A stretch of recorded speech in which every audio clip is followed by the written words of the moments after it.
Artwork, critiques, Photoshop files, and reference sheets are all available on my Patreon.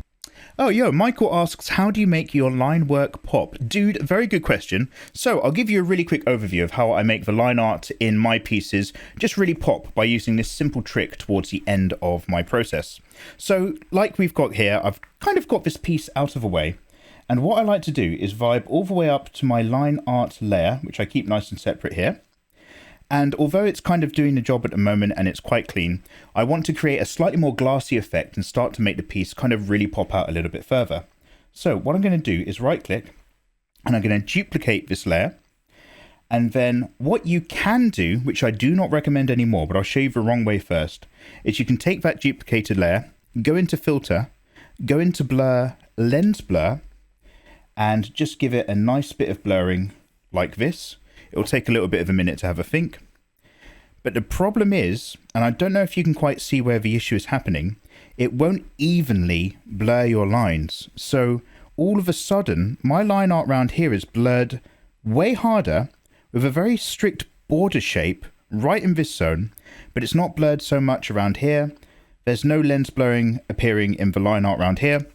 It's not an even process anymore, so I do not recommend it. I think it's something to do with the thresholds that it has for making the line art kind of pop and stuff. I don't know, but we come away.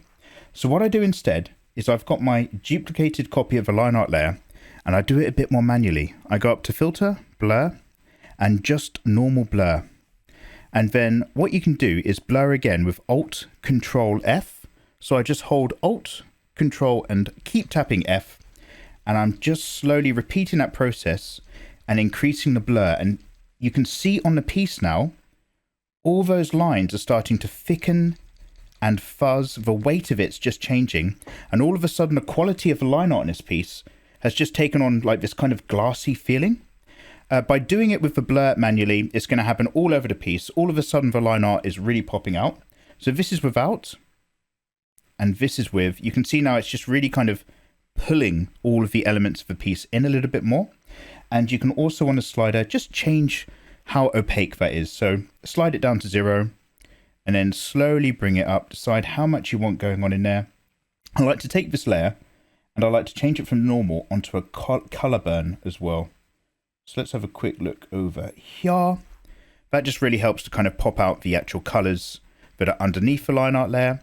And there's another thing you can do as well. Take your line art layer, and maybe this time, when you firstly duplicate that layer, before you start blurring it, you can go above your line arts, and then right click, create clipping mask on a new layer above that, and you can just bring some color out of your lines. So instead of nearly black, I'm going to bring things up to a very, very dark red, and then just use the paint bucket fill tool. What that's done is it's taken that line art layer and only applied that dark red over the line art. So I'm now going to take those layers, the clipping mask and the layer below, stick them into a folder, group from layers, and then merge that group. So now I've got one layer, if we turn off, that is now red line art compared to my original layer, which is black line art. You can barely see the difference. But what this means is on this slightly dark red line art layer, if we zoom in, we're going to do the same thing again. We're going to go to filter, blur, and then I'm just going to Control Alt F to keep repeating that process. And you can just see that fuzz and that thickness build up in the lines.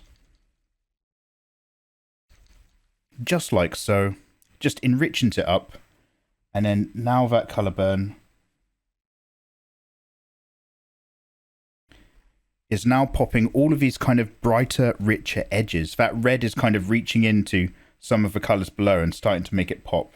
And you get this kind of slightly vibrant, crisp edge start to appear in different areas of your piece.